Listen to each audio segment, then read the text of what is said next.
सुप्रभात बच्चों। आज हम आपको अगला पाठ पढ़ाने जा रहे हैं। पाठ का नाम क्या है? उखड़े खंभे। और इस पाठ के लेखक कौन है? हरिशंकर परसाई। आगे भी इन्होंने इनका बहुत सारा लेसन, कहानी, कविता हमने पढ़ा है, तो उन्हीं के द्वारा ये पाठ का नाम है उखड़े खंभे। उन्होंने बताया है कि समाज में किस तरह से भ्रष्टाचार होता है, किस तरह से रिश्वतखोरी होती है, लोग आज समाज को किस तरह से चूस चूस के खा रहे हैं। उसी पर आधारित एक कहानी उन्होंने हमको मिला है पढ़ने के लिए, उनके द्वारा लिखा गया। तो पहले हम उनके बारे में उनका जीवन परिचय देख लेते हैं, पढ़ लेते हैं, उसके बाद हम लेसन का सारांश बताएंगे। व्यंग विधा के विख्यात साहित्यकार हरिशंकर परसाई का जन्म होशंगाबाद मध्य प्रदेश के चमानी नामक स्थान में 22 अगस्त 1924 को हुआ था। उन्होंने सामाजिक मुद्दों पर कटाक्ष करते हुए, कटाक्ष यानी जो समाज के बारे में बुरा कहता था, समाज से चूसता था, रिश्वतखोरी करता था, उसे कटाक्ष करते हुए उन्होंने ये कहानी लिखी है। और कुछ गुदगुदाती रचनाएं भी उन्होंने लिखा है। मानवीय मूल्यों का हनन करने वाले, जो मानवीय मूल्य है हमारे समाज में, उसका जो हनन करते हैं, हानि पहुंचाते हैं, उनको करारा चोट देते हुए का लिखा है। बहुत सारी कहानी का नाम उन्होंने लिखा है। एक है भोला राम का जीव, जैसे उनके दिन फिरे, रानी नागफनी की कहानी, अनभूत के पाँव पीछे, वैष्णव की फिसलन, सदाचार का ताबीज आदि उनकी लोकप्रिय रचनाएं हैं बच्चों। और परसाई जी का निधन 10 अगस्त 1995 को हुआ था। उन्होंने ये कहानी हमारे 5वीं कक्षा में दिया है पढ़ने के लिए। तो ये कहानी उन्होंने बहुत अच्छी तरह से लिखी है, बहुत अच्छी तरह से इसमें समझाया है कि भ्रष्टाचार और रिश्वतखोरी हमारे देश में किस तरह से पनप रहा है। वो रोग आज भी हमारे समाज में व्याप्त है, फैला हुआ है। और वो इस तरह से बीमारी है जिसको लाइलाज बीमारी कहते हैं, नासूर बन जाता है, कोढ़ की तरह। कोढ़ एक ऐसी बीमारी है बेटा कि जो हमारे शरीर से कितना भी हम दवाई पानी इलाज करेंगे वो जाता ही नहीं है, वो लाइलाज बीमारी है। उसी तरह से हमारे समाज में भ्रष्टाचार भी कोढ़ की तरह पसर गया है, फैल गया है। हमारे सरकारी तंत्र में जमा हो चुका है, जो सरकारी कर्मचारी हैं उनके खाते में ये जमा हो चुका है। आइए इसी को उजागर करती हुई इस व्यंग कथा को हम पढ़ते हैं और दिखते हैं। तो कहानी में उन्होंने बताया है कि एक दिन की बात है, राजा अपने गली मोहल्ले समाज के लोगों से बहुत ऐसे क्रोधित हो गया था, खींच गया था। तो उसने गुस्से से क्या कर दिया, घोषणा कर दी कि जो हमारे पास पड़ोस के लोग हैं, जो सामानों में अधिक मुनाफा ले रहे हैं, जो अधिक फायदा ले रहे हैं, उन्हें मैं क्या करूँगा, बिजली के खंभे में लटका दिया जाएगा। तो सुबह होते ही जो ज़्यादा मुनाफा ले रहे थे, जो ज़्यादा फायदा ले रहे थे, वो सारे लोग मिलकर बिजली के खंभे की पूजा करने गए। जिस तरह से हमारे यहाँ सत्यनारायण की पूजा होती है, या और विष्णु भगवान की अभी 10 दिन की पूजा अपने गणपति भगवान की थी, उसी तरह से ठीक पूजा करने वो थाली सजाकर सारे रिश्वतखोर मुनाफाखोर वहाँ पहुँच गए पूजा करने के लिए। पूजा किए, पूजा करने के बाद वो रास्ता देखने लगे, तिलक करे, आरती उतारे इस तरह से खंभे की, और उसके बाद वहाँ से वो चले गए। शाम तक इंतजार करते रहे कि अरे राजा अब उनको खंभे पे लटकाएंगे, अब लटकाएंगे, लेकिन मुनाफाखोरों को तो राजा ने खंभे पर लटकाया ही नहीं। और तब उनके मन में ये चिंता बनी रही कि क्यों नहीं लटकाया। तो सारे लोग जो मुनाफाखोर थे उन्होंने जुलूस बनाकर, जिस तरह से हम रैली निकालते हैं उस तरह से उन्होंने जुलूस बनाकर एक साथ मिलकर राजा के पास गए। और उन्होंने पूछा कि महाराजा, आपने तो कहा था कि मुनाफाखोर जितने हैं हमारे अगल बगल उनको हम बिजली के खंभे पे लटकाएंगे, तो वैसे ही आपने तो कुछ ऐसा किया नहीं, और जितने मुनाफाखोर हैं मस्त आनंद में रह रहे हैं, मस्त एंजॉय कर रहे हैं।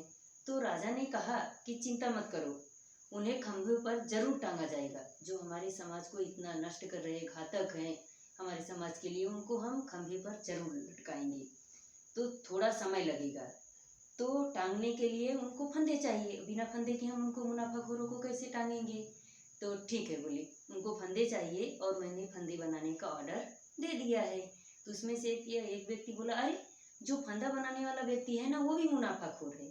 तो राजा कहा चिंता मत करो बेटा, उस फंदा बनाने वाले को भी हम उस पे लटका देंगे बिजली के खंभे पर, उसको भी लटकाया जाएगा, वो थोड़ी छूटेगा। इस तरह से राजा ने उनको आश्वासन दिया। कहा कि तो क्या हुआ, उसको भी तो वही सजा दी जाएगी क्योंकि वो भी मुनाफा ले रहा है। इस तरह से राजा ने उन सबको बोला और उनसे बताया। तभी दूसरा बोल उठा कि ठीक है, फांसी पर लटकाने का ठेका जो बना रहा है उसने कहा कि जब मैं फंदा बना रहा हूँ तो फांसी पर लटकाने का ठेका मुझे ही है, मैं ही लटकाऊंगा। तो राजा ने कहा ऐसा कभी नहीं, ऐसा थोड़ी है, जो फंदा बनाएगा और फांसी पर वही उन लोगों को मुनाफाखोर वो भी है, तो एक मुनाफाखोर दूसरे मुनाफाखोर को कैसे फांसी पर लटकाएगा, कैसे फंदे पर लटकाएगा, ये बाद में देखेंगे। तो उसमें से एक व्यक्ति ने कहा कि कितने दिन बाद, तो राजा ने कहा कि 16 दिन के बाद। इस तरह से राजा ने उनको आश्वासन दिया। तो सारे लोग अपने घर चले गए और लोग दिन गिनने लगे। इस तरह से देखते देखते 16वें दिन सुबह उठकर लोगों ने क्या किया, देखा कि बिजली के सारे खंभे, देखा कि न तो आंधी आई, न तूफान आया, न भूकंप आया और सारे खंभे गिरा दिया गया है। सारे लोग चिंतित हो गए, आश्चर्यचकित हो गए कि अरे ये कैसी बात है कि सारे खंभे ऐसे जमीन पर निकालकर फेंक दिए गए हैं, फिर कैसे लटकाए जाएंगे खंभे पर। उन्हें खंभे के पास जब आपस में बातें कर रहे थे तो खंभे के पास एक मजदूर मिला। उस मजदूर को पूछा उन लोगों ने, तो उन्होंने कहा कि रात भर खंभे हम लोगों से उखड़वाया गया। तो उस मजदूर को वहाँ के लोगों ने राजा के पास लेके गए। तो राजा ने कहा कि बताइए, मुनाफाखोरों को बिजली के खंभे से लटकाने वाले थे, पर ये खंभा रातों रात किसने सब उखाड़ कर फेंक दिया, ना आंधी आई, ना तूफान आया, ना भूकंप आया, आखिर हुआ कैसे क्या। तो उस मजदूर ने कहा कि खंभा महाराज हमसे उखड़वाए गए, हमने खुद से नहीं उखड़वाया। तो उन्होंने कहा कि राजा मैं हूँ और तुम्हें खंभा उखाड़ने का हुक्म किसने दिया, आज्ञा किसने दी। तो उसने कहा, मजदूर ने बताया कि एक व्यक्ति आया था, ओवरसियर, यानी कि बेटा जैसे ओवरसियर एक व्यक्ति का पद का नाम है, जैसे डॉक्टर रहते हैं, इंजीनियर रहते हैं, मास्टर रहते हैं, तो उसी में से उस व्यक्ति को ओवरसियर का पद दिया गया था। तो ओवरसियर जो पद का व्यक्ति था वो आया और हमको ऑर्डर दिया और उसने कहा कि सारे खंभे गिरा दिया जाए, इसलिए हमने सारे खंभे उखाड़ कर नीचे गिरा दिया। तो राजा ने कहा कि जो ओवरसियर पद का व्यक्ति जो है उसे बुलाया जाए। तो उन लोगों ने ओवरसियर जो पद का व्यक्ति था उस व्यक्ति को लाए राजा के पास। तो राजा ने कहा कि आप बताइए, हमको मुनाफाखोरों को उस खंभे पर लटकाना था फांसी पर, और आपने क्या किया कि पूरा खंभे ही गिरा दिया। तो उस व्यक्ति ने क्या कहा कि सरकार, तुम रातों रात खंभे क्यों उखड़वा दिए। राजा ने पूछा कि सरकार, आपने रातों रात ये खंभा क्यों उखड़वा दिया। तो उस व्यक्ति ने कहा कि सरकार, बिजली विभाग के जो इंजीनियर साहब हैं, यानी ओवरसियर का पद उस व्यक्ति को था, लेकिन उस व्यक्ति से भी ऊंचा पद इंजीनियर साहब का था। उन्होंने कहा कल हुक्म दिया था कि रातों रात सारे खंभे इसे गिरा दिया जाए। इस तरह से उस व्यक्ति ने राजा को बताया। अब ये पहला भाग यहाँ पर समाप्त होता है बच्चों।